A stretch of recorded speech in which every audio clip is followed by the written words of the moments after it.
बिस्मिल्लाहिर्रहमानिर्रहीम। शुरू करता हूँ अल्लाह के नाम से जो बहुत बड़ा मेहरबान नहायत रहने वाला है। दोस्तों, बहनों, भाइयों, बुजुर्गों, अस्सलाम वालेकुम। तारीख़ इस्लाम की इस सिलसिलावार किस्त में मोहम्मद बिन कासिम की किस्त है 17 नंबर। इसमें हम खुशामदीद कहते हैं और इसमें हम बयान करेंगे प्रताप राय का जहाज पर हमला। तो दोस्तों, बहनों, भाइयों, बुजुर्गों, अरब मल्लाह जहाज पर नमाज मगरिब अदा करने के बाद दुआ कर रहे थे कि दलीप सिंह ने अपने जहाज से इनके जहाज पर पहुंचकर इन्हें बंदरगाह की तरफ मतवज्जो किया। जुबैर और इसके साथी शहर पर मुसल्लह सिपाही देखकर बहुत परेशान हुए। 4 आदमी एक किश्ती पर सवार होकर जहाज पर पहुंचे और इनमें से एक ने सिंधी जबान में कहा, देवल के हाकम सरदार प्रताप राय आप लोगों को खुशामदीद कहते हैं, वो इन जहाजों के अफसरों से मिलना चाहते हैं। दलीप सिंह ने प्रताप राय के पैयाम रसां से पूछा, लेकिन जयराम कहाँ है? इसने जवाब दिया, वो महाराज प्रताप राय से मिलकर आप लोगों की दावत का इंतजाम करने के लिए अपने ज्ञान गाह पर चला गया है। महाराज खुद आपके इस्तकबाल के लिए आए हैं। दलीप सिंह ने जुबैर से अरबी में कहा, यह जरूर कोई फ्रेब है, लेकिन हमारे लिए जाने के सिवा कोई चारा नहीं। जुबैर ने जवाब दिया, मैं खुद हैरान हूं कि देवल का हुक्मरान इतने सिपाही साथ लेकर क्यों आया है, लेकिन मुझे जयराम से फरेब की तवक्को नहीं। इसकी बहन इस जहाज पर है। इर्ची ने फिर पूछा, मैं महाराज के पास क्या जवाब लेकर जाऊं? जुबैर ने कहा, हम तुम्हारे साथ चलते हैं। जुबैर और दलीप सिंह कश्ती में सवार होकर सहल पर पहुंचे। दलीप सिंह प्रताप राय के सामने झुककर अदाब लाया, लेकिन जुबैर की गर्दन में खम न आने पर प्रताप राय ने कहा, तो तुम अरब के बशिंदे हो, तुम में से किसी को बड़ों का अदब करना नहीं आता। दलीप सिंह ने जवाब दिया, इनके मजहब में इंसान के आगे झुकना पाप है। प्रताप राय ने जवाब दिया, हमारे पास रहेगा इस इंसानों के सामने झुकना भी आ जाएगा। दलीप सिंह ने पूछा, आपका मतलब? प्रताप राय ने जवाब दिया, कुछ नहीं, तुम्हारे जहाजों पर क्या है?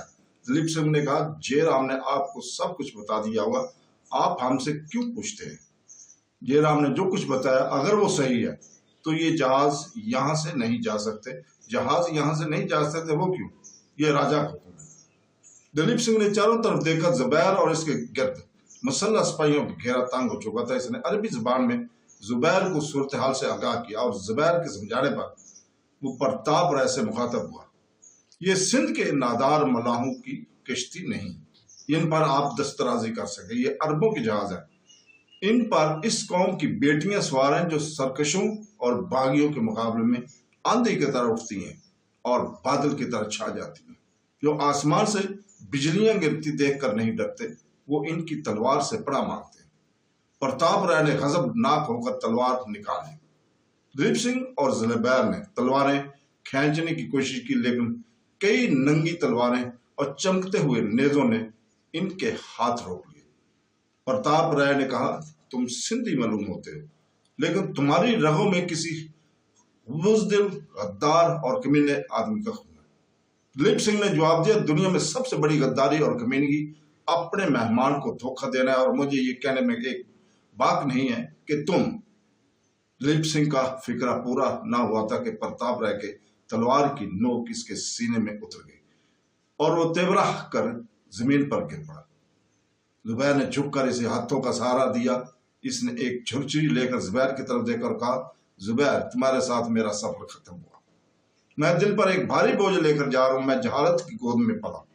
अबुल हसन ने मुझे इंसान बनाया और तुमने मेरे दिल में इस्लाम के लिए एक तड़प पैदा की, लेकिन नामालूम क्यों मैं अब तक अपने ज़मीर की आवाज बुलंद करने से झिझकता रहा। मैं लोगों की नजरों से छुप कर नमाजें पढ़ चुका हूँ, रोजे रख चुका हूँ, लेकिन अपने मुसलमान होने का ऐलान करने से झिझकता रहा।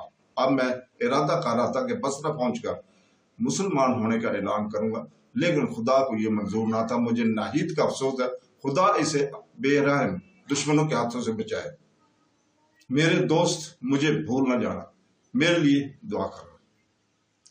दलीप सिंह ने फिर एक झुरझुरी लेकर आंखें बंद कर ली। चंद बार कलमा तौहीद दोहराया। इसकी आवाज खफीफ और मदम होती गई, होंठ कपकपाए, भिंचे और एक दूसरे से अलग हो गए। बसरा के मुसाफिर की पथराई हुई आंखें किसी ऐसी मंजिल को देख रही थी कि जिसके मुसाफिर वापस नहीं आते। दिलीप सिंह दहमी नींद की गोद में जा चुका था। जुबैर ने इन्ना लिल्लाहि व इन्ना इलैहि राजिऊन कहा और दिलीप सिंह का सर जमीन पर रखकर हकारत से प्रताप राय की तरफ देखने लगा। सिपाही कश्तियों पर सवार होकर तीर बरसाते हुए जहाजों का रुख कर रहे थे और जहाजों से तीरों का जवाब तीरों में आ रहा था। जुबैर के लिए फरार की तमाम राहें बंद थी। प्रताप राय के इशारों से 8-10 सिपाही इस पर पल पड़े और इसे रस्सियों से जकड़कर जमीन पर डाल दिया। जुबैर हसरत से अपने जहाजों की तरफ देख रहा था। जहाज पर नहीद के अलावा दूसरी अरब औरतें भी मर्दों की शाना बिशाना लड़ रही थी। हाशिम देर तक दूसरे बच्चों के साथ एक कोने में छुप कर न बैठ सका। वो ऊपर आकर खालिद के करीब खड़ा हो गया और पूछने लगा, हमें कितनी बार बहरी डाकुओं से मुकाबला करना पड़ेगा? खालिद ने कमान में तीर चढ़ाते हुए मुड़कर देखा। हाशिम के करीब माया देवी हैरान और शुस्तर खड़ी थी। इसने कहा, माया देवी, तुम हाशिम को नीचे ले जाओ। माया देवी हाशिम को उठा रही थी कि एक सनसनाता हुआ तीर आया और हाशिम के सीने में प्रविष्ट हो गया। माया देवी ने भागकर इसे कोने में लटा दिया और तीर निकालने की कोशिश करने लगी। हाशिम एक हल्की सी आह और मामूली सी कपकाहट के बाद ठंडा हो गया। माया देवी सस्कियां लेती हुई उठी, लेकिन पीछे से एक मजबूत हाथ की गिरफ्त में बेबस होकर रह गई। कौन? गंगू? इसने चांद की धीमी रोशनी में आंखें फाड़ के देखते हुए पूछा। हाँ, मैं हूं। कालू, उठा लो इसे, अगर शोर मचाए तो गला घोट देना। कालू माया देवी को उठाकर जहाज की पिछली तरफ रस्सी की एक सीढ़ी से उतरकर एक कश्ती पर सवार हो गए।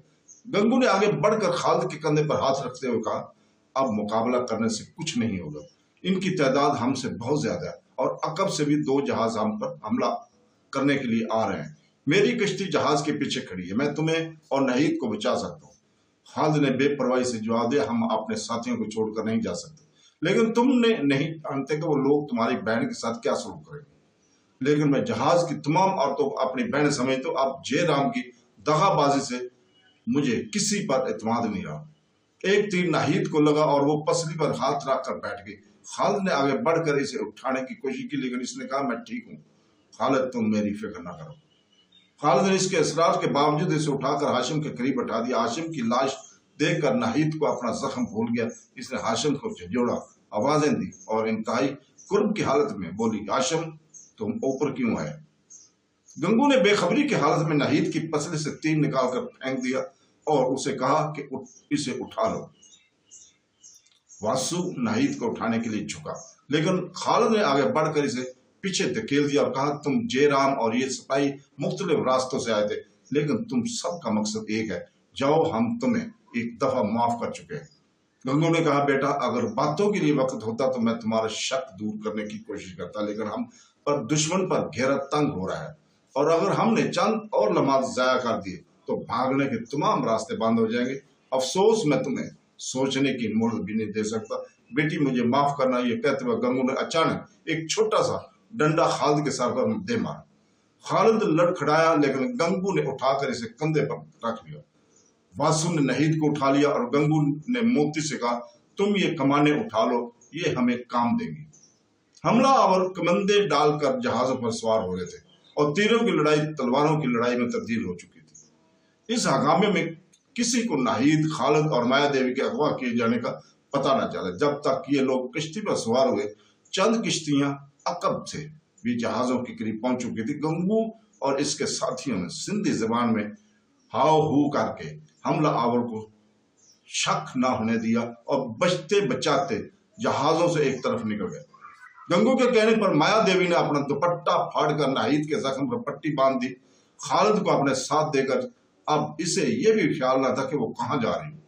गंगू पानी से कपड़ा भगो भगो कर खालिद के माथे पर रख रहा था और माया देवी को वो शख्स जो चंद लम्हे बेशतर एक बदतरीन दुश्मन की सूरत में नमोदार हुआ था, एक गमखसार नजर आ रहा था। कश्ती खतरे की हद से दूर आ चुकी थी और माया गंगू से हम कलाम ना होने का इरादा करने के बावजूद बार बार ये पूछ रही थी, इसे ज्यादा चोट तो नहीं आई? ये कैसे बेहोश हुआ? नाहिद इंतहाई रंजो मलाल की वजह से किसी से हम कलाम ना हुई। वो तशवीश की हालत में अपने भाई की तरफ देखती। जब गंगू ये कहता, बेटी तुम फिक्र ना करो, तुम्हारे भाई को अभी होश आ जाएगा, मैं तुम्हारा दुश्मन नहीं, मैं समुद्र के देवता की कसम खाता हूं, तो नाहिद खून के घूंट पीकर रह जाती। फिर वो माया देवी से मुखातब हुआ, माया तुम एक राजपूत लड़की हो, राजपूत झूठी कस्में नहीं खाते हैं। मैं तुमसे पूछता हूँ, क्या तुम्हें ये शक था कि तुम्हारा भाई इन लोगों को धोखा देगा? नहीं नहीं, मेरा भाई ऐसा नहीं, मैं भगवान की कसम खाती हूँ, और अगर ये साबित हो गया तो मैं कुएं में छलांग लगा दूंगी, आग में जल जाऊंगी, अपना गला अपने हाथों से घोंट डालूंगी। भगवान के लिए ऐसा ना कहो। माया देवी की हिचकिचियों से नाहिद को मुतासर किया और इसने कहा, माया तुम इन बातों को परवाह ना करो, मुझे तुम पर यकीन है, और अगर तुम्हारे भाई ने हमारे साथ धोखा भी किया हो तो इसमें तुम्हारा क्या कसूर? मैं फिर कहती हूँ, मेरा भाई ऐसा नहीं है, इसकी रगों में एक राजपूत का खून है, वो इस कदर एहसान फरामोश नहीं हो सकता।